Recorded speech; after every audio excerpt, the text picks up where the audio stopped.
Hey guys, Friday. All right, so I'm sorry. I've filmed a lot of videos. I haven't loaded them all. I haven't filmed as many as I'm supposed to. I definitely haven't loaded as many as I'm supposed to. But you're gonna get 365 videos, okay? Yeah, I'm gonna give them to you. I really want them to be good. I really want them to be like the best stories that I can remember. And I'm busy. I'm selling houses over here. People need me to do that. And so this is kind of like a part-time job to film these videos for you, okay? So give me a break. But I'm going to do it. So today, great. I love the video on Jerry Green. If you haven't had a chance to see the video, the story that I told about my friend Jerry Green, please go back and watch that. Jerry's not with us any longer, but what an incredible person. And Joe Stevens did a short video on him teaching me how to get a certain amount of no's in order to get a yes, right? And hang on one second. Gosh, might do it. Okay, sorry about that. I can't interrupt this video and lose it. All right, so today, what's cool is I'm going to talk about a guy who is still alive and is still a friend and still kicks my butt on a regular basis if he can, or at least yells at me. Which, by the way, if you look at like all the guys that are on my list, if you see all the guys on my desk, like the strongest, these guys here, the strongest personalities, I attract, for some strange reason, extremely strong men that will just beat the crap out of me. And I think that it's because they think I'm capable of more or that they want to make me better. So this guy, Coach K, Rob Kingsbury, one of my favorites. Okay, now Coach K, if you know Coach K, he moved away, but some of you know him as a swim coach. Some of you know him as the host of the show on 1510 with Coach K, Total Health, and he's a personal trainer, and he's just a beast when it comes to working out. So the way I started out is I met Coach K. I was on a radio show. I had a radio show that I hosted for almost 4 years on 1510. Coach K had a show on. Now, that's not where I met Coach K. You know why? Because he would never speak to me. And not because he's a bad guy or not because he didn't like me. He may have not liked me. He probably didn't like me. But he didn't think like that. He just wasn't trying to go around and make sure that everybody felt really good about what was going on. He was focused on what he was doing. That's who he is, right? So I loved the fact that I was there and we were in the same room a lot. We were around each other. We never spoke. We just never spoke. And so later on, probably 3 years ago, okay, 2015, maybe the summer of 2015, maybe closer to winter,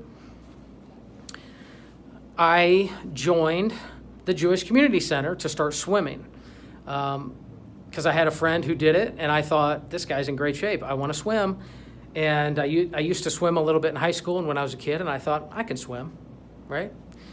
So I go over to the Jewish Community Center, and Sandy, my friend, who said, I'm going to introduce you to Coach K. And I thought, I think I know Coach K. Okay, yeah, that's fine. I'm going to introduce you to him. He's kind of different. He's, And I said, okay, that's fine. He's different. So he takes me in. He introduces me to Coach K. And I'm excited. I know Coach K. I'm impressed by Coach K. He runs the swimming. He's trained Olympians at swimming. Great guy. Can't wait to meet Coach K. I'm going to show him how hard I can work in this pool, and I'm going to, right? So, come in. Sandy says, Coach K, I want you to meet David Van Oy. He says, stop. Don't even introduce yourself. You're never going to make it. Never going to make it. I'm not like an Olympian. I'm just a real estate agent. I'm just trying to swim. He was dead serious. Don't introduce yourself because you're not going to last.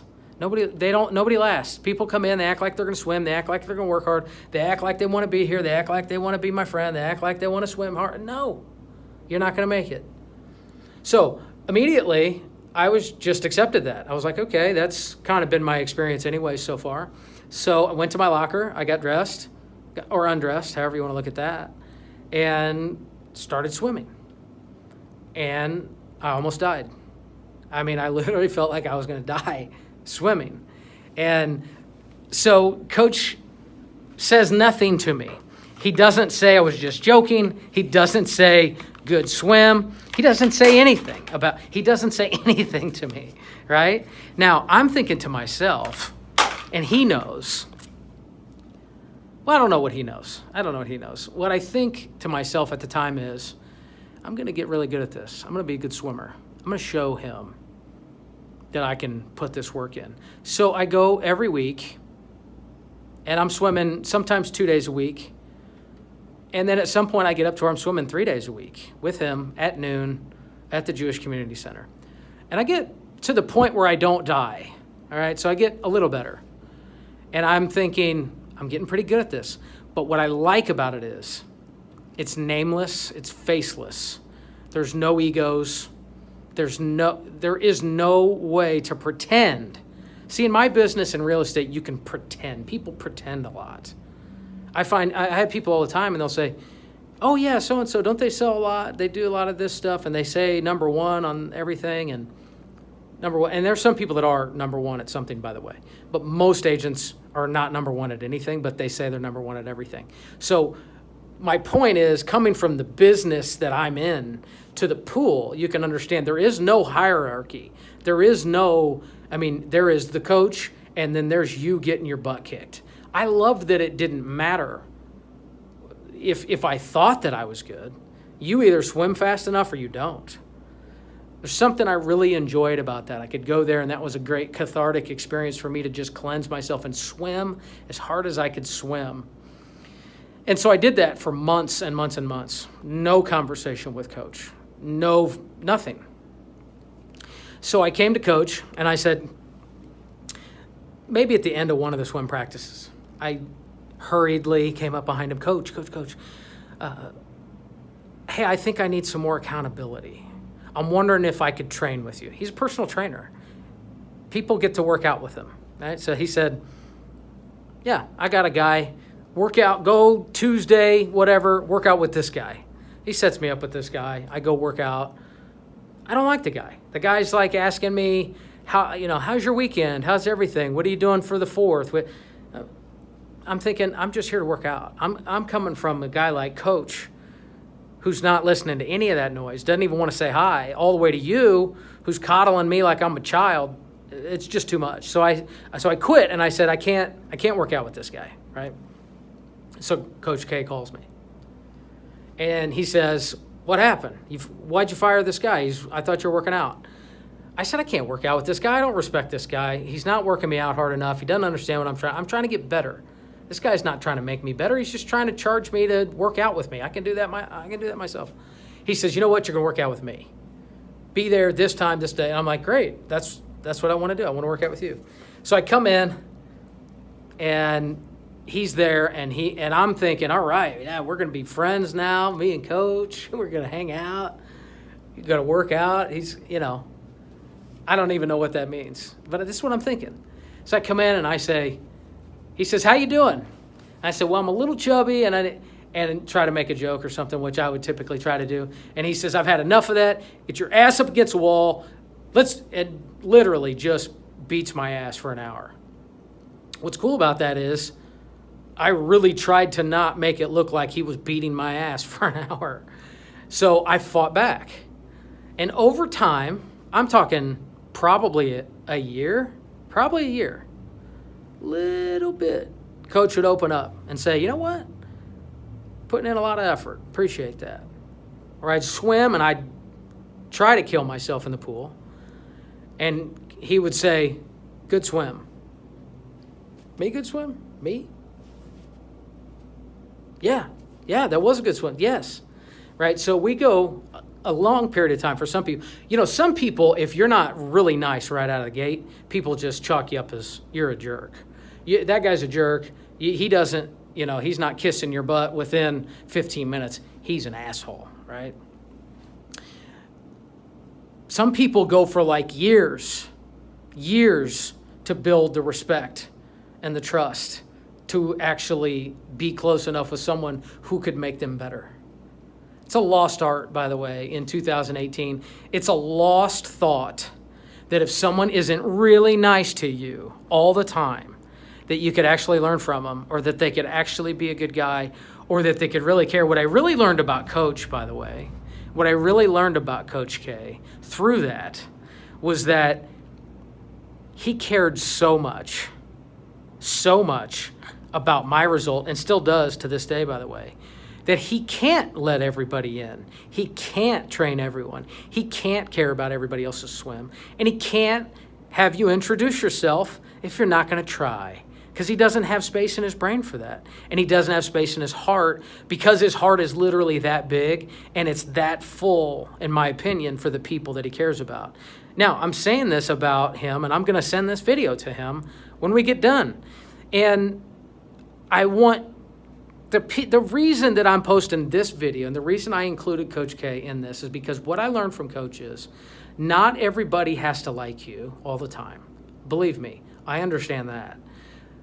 If you're in pursuit of something better, if you're always trying to make yourself better, if you're taking care of the people that you care about, and you're clear in your intention and you're clear in your communication, then you owe no one an apology. See, Coach is very clear. If he did not like you, he did not pretend to like you. If he didn't know you, he didn't need to pretend like you had a relationship when you didn't. There's something beautiful about that. The lost art, the lost thing that I'm talking about in 2018 is the fact that everybody out there is probably just trying to do their best, and they really don't owe you anything. And everybody's swimming their own laps. Everybody's training themselves. Everybody's doing the best that they can individually, and they don't owe you anything. See, the best thing I think about me, I don't say this to brag about me. I'm saying the best thing, that one of the things that makes me feel most at ease is I understand that nobody owes me anything. He didn't owe me anything. He didn't have to kiss my ass and say, I hope you enjoyed your swim today. I hope you come back tomorrow. He didn't owe me that.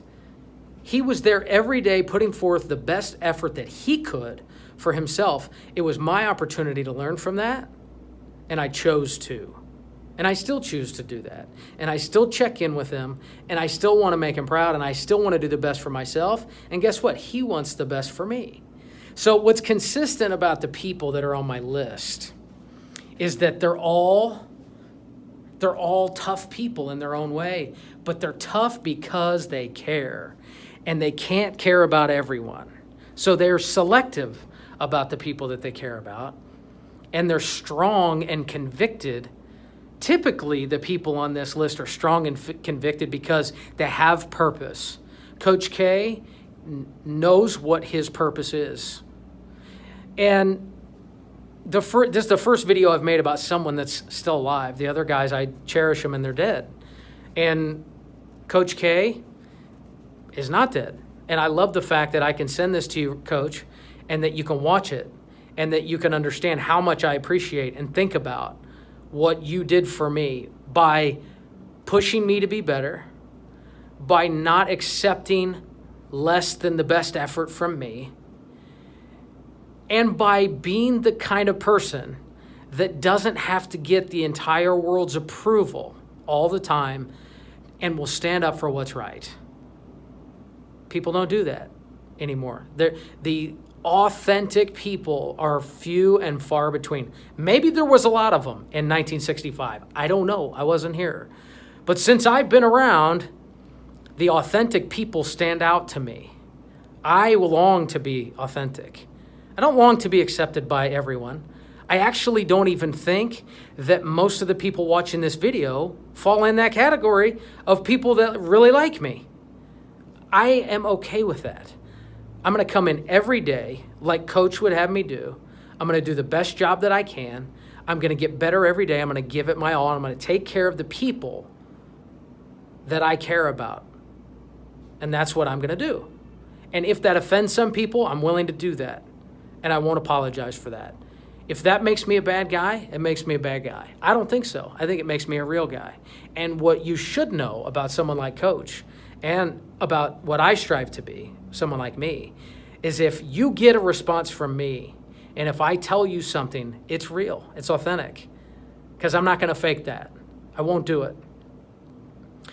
So that's the third video in our mentor series, right? And I appreciate you watching them. I appreciate, and these guys, I think, some of these guys are not going to want to be on this video at all. But it's important to me that you hear some of that story, because these are the people that I look up to and the people that I am trying to be like in a lot of ways. Not in every way, but in a lot of ways. Right? So there's 15 minutes of that. Sorry it's so long. Had a lot to say today. Share this with somebody, will you? Like it, subscribe, share the channel with somebody that might pay attention to some stuff like this. I appreciate all your help. I'll be loading more soon, I promise.